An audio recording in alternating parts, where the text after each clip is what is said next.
There is no artist or Indian filmmaker at least who is not inspired by Bharata's Natya Shastra, and yet it remains quite a unknown classic. And there are parts of Bharata's Natya Shastra which I think is very, very relevant today, and will serve to ignite us and open our minds and hearts to ourselves and to the world around us. So I thought I should talk about Bharata's Natya Shastra and the technology of emotion.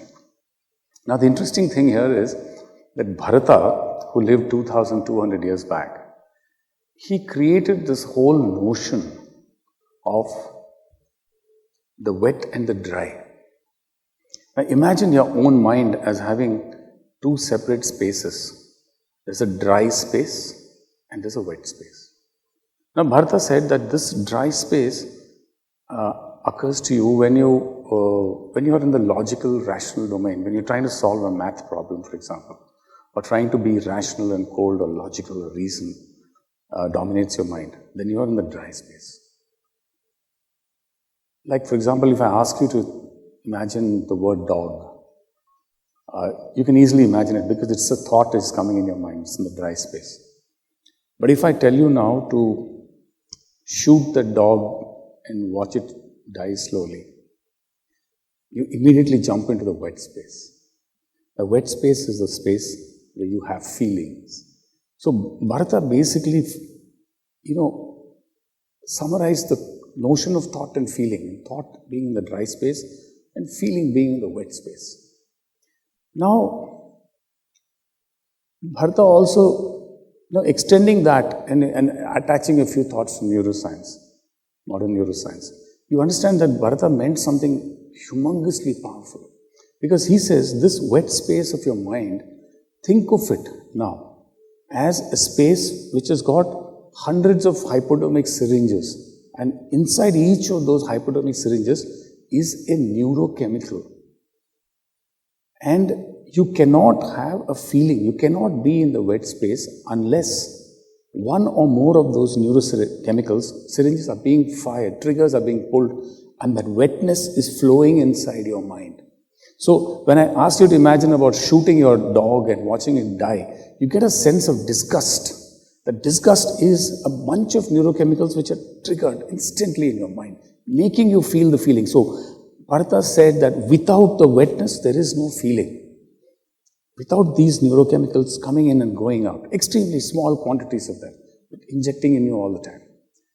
And now Bharata said something really powerful. He said that in this wet space of your mind, when a certain kinds of neurochemicals are being triggered in and which have permeated your mind space, the dominant emotion, the mood that you have is called the bhava.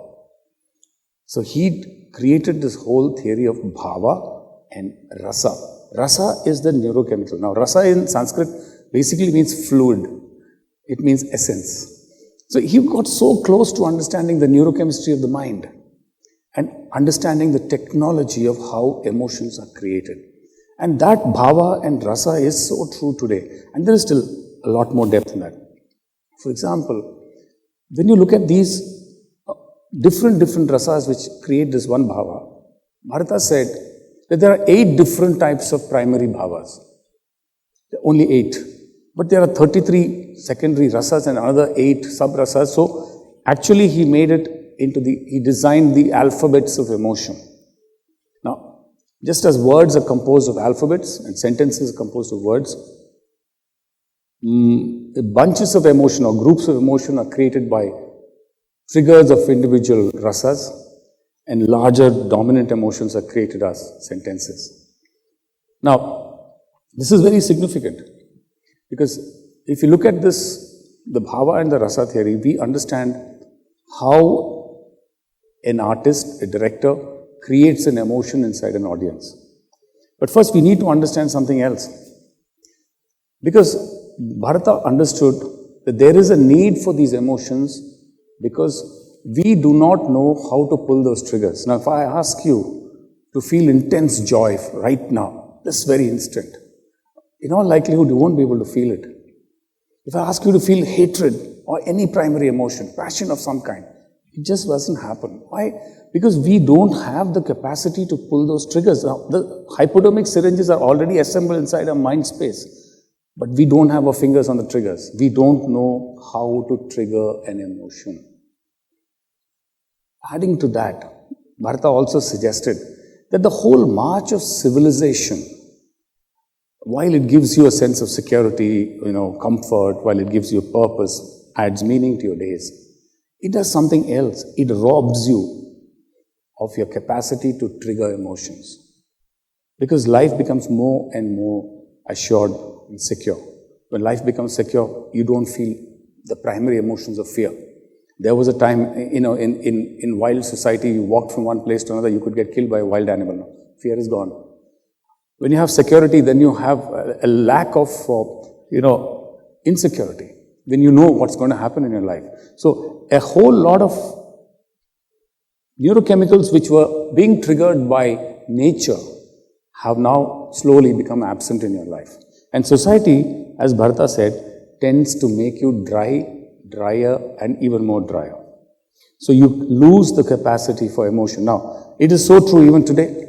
For example, the word thank you. The word thank you is, in my knowledge, the most meaningless word in the English dictionary. I mean, someone says, your dress looks amazing. So you say, thank you. Now, the word amazing didn't have any sense. For amazing is a word where you have the emotion, the bhava called adbhuta in Sanskrit, where you are amazed by the mysterious, by the munificence or the magnificence of this universe. A kind of neurochemicals are going inside you which almost takes you to a divine state of ecstasy.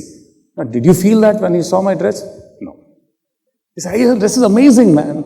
And he said, thank you. What is thank you? Gratitude. A deep sense of feeling somebody has, responded to me and I'm intensely grateful for this response. Gratitude again is a series of rasas which are injected inside you, which make you feel a sense of humility, a sense of goodness. But there's nothing. Just thank you. Just regret, for example. I just came from Bombay and said, we regret to inform that the flight was 10 minutes late. Then we regret to inform the flight is 2 hours late. We regret to inform the flight is cancelled. Did I notice a trace of regret in the announcer's voice? No. There is zero regret. Regret again is an emotion of pathos. So what does society do? Society takes all these triggers and defangs them. Society makes them more and more meaningless. And therefore, Bharata said, society has the power to make your life meaningless, devoid of emotion. Art is the only mechanism by which you reintroduce a wetness in your life. Because you have lost the capacity to feel to inject these beautiful neurochemicals in your mind and feel the wetness of life. And wetness is life.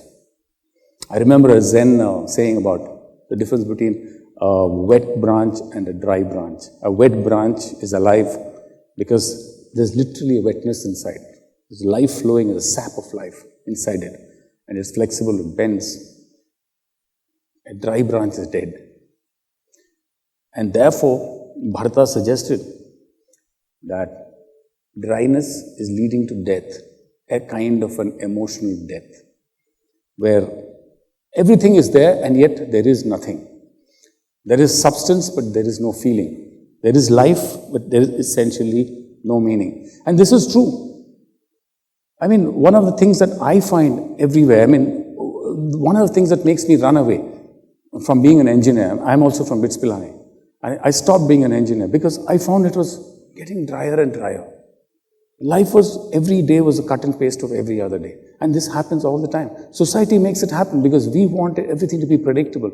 And in my own field, in the filmmaking field, I noticed that, say, animation, for example, there are guys who only know animation, there are guys who only know rotoscopy, there are guys who know only, inverse kinematics. They don't know anything else. So you get up in the morning, you come to office, you stripe a card, sit down, stripe a card, go home. That's it. Now, in the name of progress, in the name of democracy, in the name of economic growth, whatnot, human beings are being reduced to a drier and a drier state, and even all the wet words of life get bereft of their meaning. Like Thank you. I'm sorry. You mean nothing. So, Bharata understood art from a very intrinsic perspective. Goodness of life. The goodness of life is generated by art. And Bharata's advice to the entire creative community was that an actor, for example, an actor should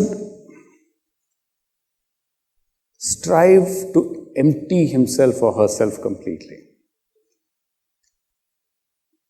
A person who is a nobody inside can become a somebody or anybody, but a person who is a somebody only remains a somebody.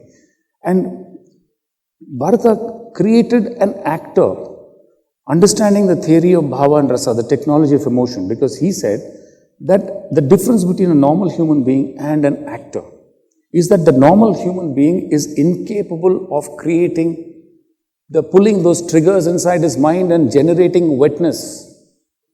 And that society in which he is in is further debilitating him, weakening him, further removing his fingers from some triggers, further reducing and making his life emotionally meaningless. Whereas an actor is a person who has an immense amount of control over herself.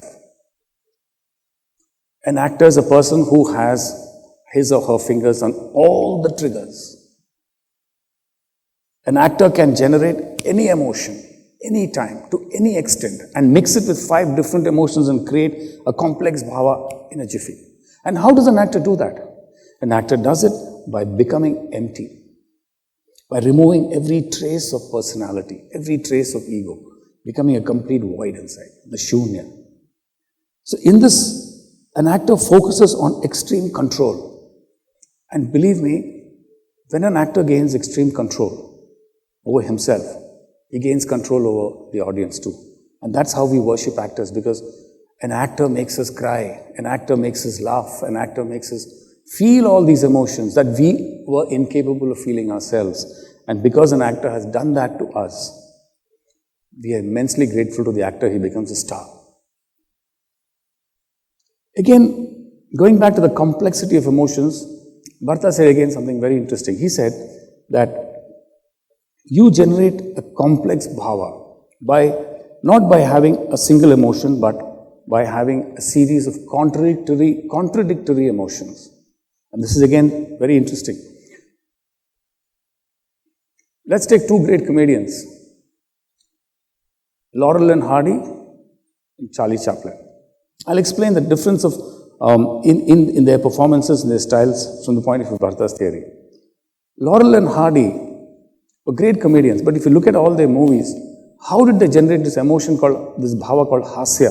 Hasya in Sanskrit means humor, laughter, mirth, merriment. They generated hasya by a series of rasas which were all linked to hasya. So, Laurel would beat Hardy and Hardy would catch up Laurel and punch him. Then Laurel would slip on the banana peel and fall down. This guy would take a pie and smash it on his face. This is how the whole comedy went. And it was very interesting, and we laughed and laughed and laughed. The humor was generated by a series of comic rasas. But if you take Charlie Chaplin did the same thing with a difference. He added the karuna rasa, the emotion of pathos. So you laughed and laughed at him, and suddenly he reminded you that he was a tramp. He had no food. There's this little kid out there, and they were beggars and they were starving on the streets, but they still had their dignity and they had a love for life. He made you cry. When he mixed humor with pathos, when he made you laugh and then suddenly he made you cry, he created a complex emotion which the world hadn't seen until then. And Charlie Chaplin became immortal while Laurel and Hardy became merely famous. Why did Charlie Chaplin become immortal? Because he created a new bhava inside you. He reminded you that you could laugh and cry at the same time. He made you emotionally richer. He carved a new space in that wetness space of your mind. And you rewarded him with eternal gratitude. The whole technology of emotion was something which was created by Bharata 2,200 years back, and subsequently many great creative people either have read him or have re-intuited him. Because there is something very true, very scientific, very natural about his teaching as we grow older. There is every possibility that we become drier and drier. And I say this to anyone in this audience who's in their late 60s, 70s or beyond, that there is a saying that, you lose contact with the generations because you're incapable of feeling their emotions. If you remain wet till the last day of your life, it means you kept your emotional being completely alive. You remain in touch with everything and you retain the ability to feel. Whereas the sad truth is, you see people growing drier and drier and more disconnected. And therefore, Bharata's final advice to society or life, people in general, is to retain in one sense the goodness of life. The goodness of life cannot be retained until you have retained your ability to become wet, until you have gained control of some of those neurochemicals, until you have created a space which is extremely sensitive, which can just run into feeling, and you can enjoy all those complex varieties of feelings. And eventually, even the philosophical basis of life, Bharata points out, is somewhere in feeling. That he hinted that God is only a feeling. And as you grow older, if you've lived your life well, if you have felt the sap of life run through your being in an infinite ways, if you felt the rivers continuously flowing inside your being, somewhere a new and a final rasa opens up in your mind, and you feel the benediction. You feel the mystery, the grand mystery of life, a new emotion as it opens up and floods your being.